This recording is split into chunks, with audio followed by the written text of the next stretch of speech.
É sempre bom ter essa visão prática também, né, Jéssica? Assim, realmente o compliance PiscoFins é confuso, é complexo, né?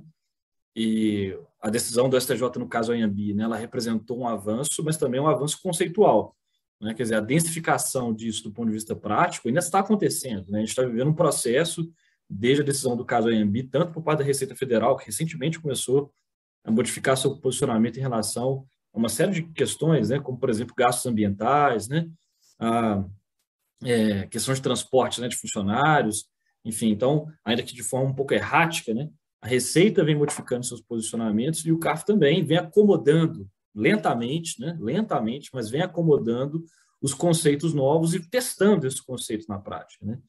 Então, eu espero, né, que como uma introdução um pouco otimista do que eu vou falar, né, na sequência de forma mais detalhada, que a gente viva um processo similar em relação a essa decisão do Supremo. Porque eu acho que essa decisão do Supremo, ela falou muita coisa, apesar do resultado ter sido um resultado, tanto na fixação das teses de repercussão geral, quanto no próprio resultado formal do processo, né, um resultado meio lacônico, né?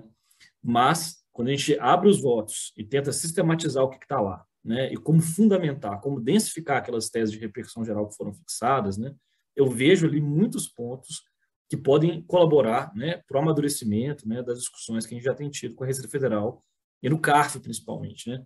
Então, estou muito mais interessado hoje em compreender de que forma, né, que essa ratio decidente desse julgamento, que é, vamos dizer, o conteúdo daquilo que ficou, né, formalizado nas teses de repercussão geral, né. Então, a ratio decidente desse julgamento, que é, né, esse conteúdo, a meu ver, deve influenciar, né, lentamente, né, mas por meio de um processo argumentativo que acho que o objetivo, somente desse evento é esse, né, que é chamar a atenção para essas coisas que existem no julgado, além do resultado aparente que ele teve, né.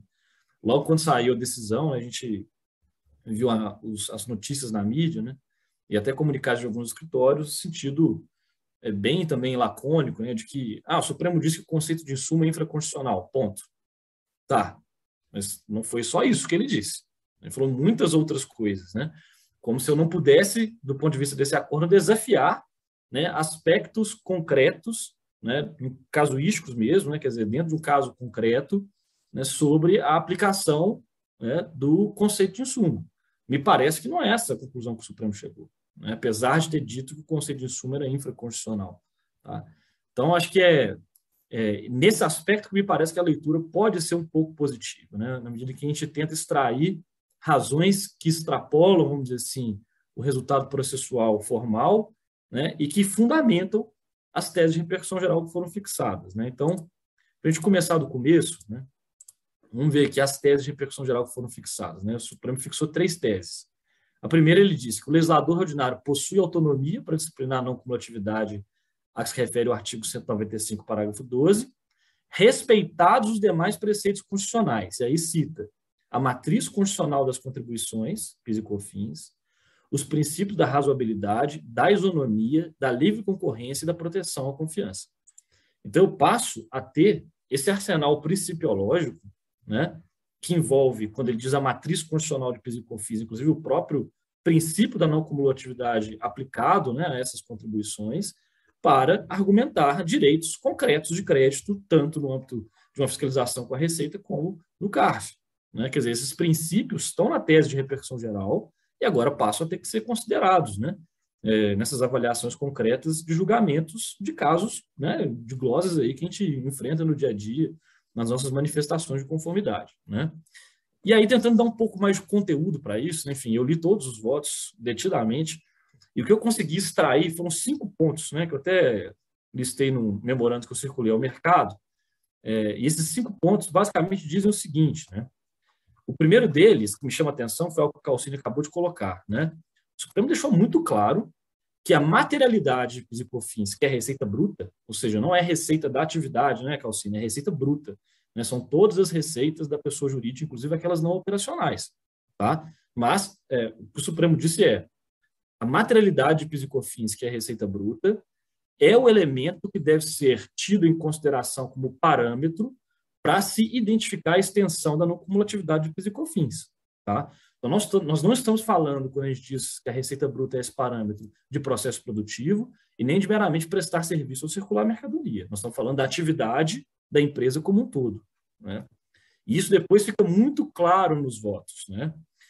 O próprio ministro Dias Toffoli, né, depois Alexandre de Moraes também, Nunes Marques, fazem referência, e aí me parece, né, que em deferência, inclusive, à própria decisão do STJ no caso Anhembi, dizendo o seguinte, olha, uma vez que o processo formativo da Receita é mais amplo do que o processo produtivo, né, ou seja, o processo produtivo é uma parte da atividade da empresa. O processo formativo da Receita tem a ver com questões que antecedem o processo produtivo e que sucedem o processo produtivo, né?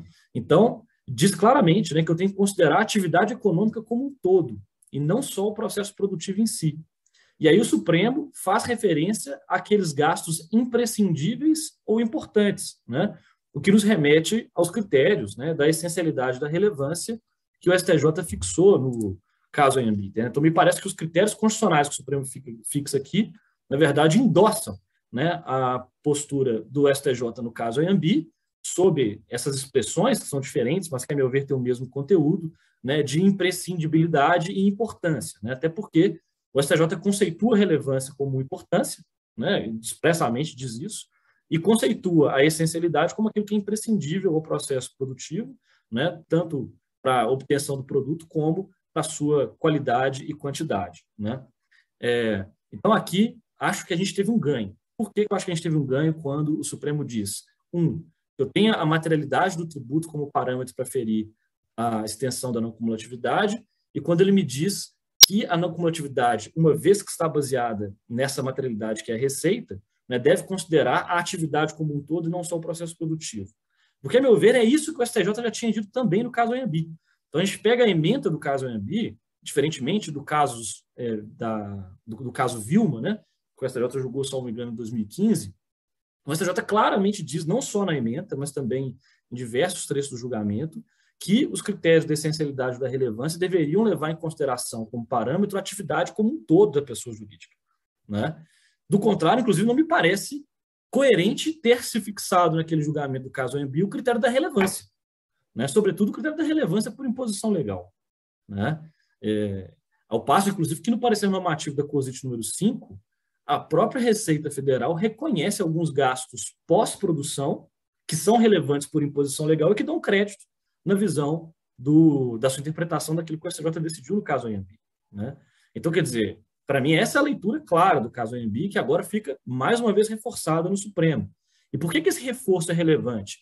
Porque o parecer normativo COSIT 5, de 2018, da Receita Federal, interpretou de forma diferente e disse muito claro, né, que para aferir a extensão da não cumulatividade PIS e COFINS sob os critérios da essencialidade e da relevância, eu deveria considerar só o processo produtivo e não a atividade. E ele claramente também, e diz, exemplificando esses gastos, né, que gastos pós-produção e pré-produção não dão créditos. E a gente vive isso no nosso dia a dia, né? Gastos de frete de produto acabado, despesas logísticas, né, e portuárias na exportação, na importação, né? Então, quer dizer, todos esses gastos pré- e pós-produção, que hoje são objeto de glosa fundamentada no parecer normativo COSIT número 5, e parece que encontra aqui agora, né, uma objeção muito intensa e expressa nos votos, né, proferidos nesse acordo, no caso Unilever, de forma, então, que a gente passa a ter um arsenal argumentativo para defender a possibilidade de créditos pré- e pós-produção sob o fundamento de que a não cumulatividade está baseada na materialidade receita, que não se restringe ao processo produtivo e, portanto, se estende a toda a atividade, né? Então, aqui me parece já um ganho imediato, né? Nós já tivemos, inclusive, manifestações de conformidade recentes, pós esse julgamento, em que já suscitamos esses pontos baseados nesse caso, né? Outro ponto que me parece absolutamente fundamental. O Supremo Tribunal Federal diz com todas as letras, e isso me parece ter sido talvez o principal motivo para ele ter desprovido o recurso da Unilever, né? Que a análise da aplicação desses princípios, né, que vão orientar a não cumulatividade do PIS e COFINS, é feita em caso concreto. E a forma, né, como o contribuinte levou esse caso para o Supremo Tribunal Federal, né, no caso Unilever, foi uma análise um pouco abstrata e geral, quer dizer, ele não enfrentou objetivamente esses gastos, demonstrando como que dentro da sua atividade econômica, né, aqueles gastos que foram objeto do pedido, né, daquela ação judicial, seriam essenciais, relevantes, imprescindíveis, importantes, né? Utilize-se o termo que quiserem, né? Mas não havia ali uma avaliação concreta, casuística, né? Havia ali, na verdade, né, como o próprio Fábio colocou, e isso acho que convidou o Supremo a ter essa postura, uma análise mais propedêutica, né? Uma análise mais geral, de contornos gerais, de como delimitar efetivamente o conteúdo do parágrafo 12 do 195. Né? Isso, em alguma medida, gerou desprovimento do recurso do contribuinte, mas, ao mesmo tempo, foi bom, porque aqui claramente os ministros dizem, né, que há um conteúdo constitucional mínimo da não cumulatividade no parágrafo 12 que precisa ser respeitado. E isso já é um ganho também importante. Por que é um ganho importante? Porque a leitura, né, que se fazia do parágrafo 12 do 195, na medida em que ele diz que a lei definirá os setores de atividade econômica para os quais as contribuições serão não cumulativas, né, se dividia basicamente em duas vertentes. Uma delas, no sentido de que, como o dispositivo menciona serão não cumulativos, ele, ao não descrever como essa não cumulatividade se opera, né, que foi a opção da Constituição para IP e ICMS, dizendo que compensa-se o montante devido com aquilo cobrado na operação anterior, né, ele, obviamente, sendo inserido por emenda, né, constitucional, numa situação em que a Constituição já tinha, né, obviamente, uma tradição de não cumulatividade para alguns tributos, ele pressupôs um sentido mínimo. Então, quando ele diz serão não cumulativos, ele não quer dizer qualquer coisa, ele quer dizer alguma coisa. E essa alguma coisa está baseada na própria experiência, né, constitucional com a não cumulatividade, que tem uma finalidade muito clara, que é evitar o efeito cascata da tributação, que é permitir que haja neutralidade na cadeia, né, de circulação de bens e serviços dentro, né, de uma tributação plurifásica, de tal forma que a capacidade contributiva que seja alcançada seja exclusivamente a do consumidor final. Essa é a finalidade, né, de um tributo não cumulativo. E esse sempre foi o sentido mínimo que se atribuiu nessa vertente interpretativa para essa expressão, serão não cumulativos. Tem que querer dizer alguma coisa, não pode simplesmente, né, ser uma expressão vazia. E a segunda interpretação, ou vertente interpretativa que se fazia desse dispositivo, era vazia. Era no sentido de que cabe ao legislador ordinário, né, definir o conteúdo dessa expressão serão não cumulativos como quiser. Né? E claramente o Supremo rechaçou essa hipótese interpretativa e acolheu, em grande medida, a segunda, né, dizendo que há um conteúdo mínimo e que, portanto, o parágrafo 12 do 195 passa a ser suporte de controle de constitucionalidade, não só de normas, né, mas principalmente de aplicação concreta das normas. Ou seja, se eu estou interpretando num caso concreto o conceito de insumo, essa interpretação e aplicação concreta do conceito de insumo tem que levar em consideração essa moldura, né, esse conteúdo mínimo do parágrafo 12 do 195. E aí, Fábio, eu chamo a atenção para algo que você acabou de falar também, né, que as leis, né, 10.637 e 18.33, que são conversões de medidas provisórias, elas antecederam, né, o parágrafo 12 do 195. Daí que, na verdade, a tese não era tanto, né, para alguns de inconstitucionalidade, sim de não recepção. Né? E o que o ministro Nunes Marques fala me parece extremamente relevante quando ele diz o seguinte, olha, vou até ler textualmente o voto dele nesse aspecto. Né?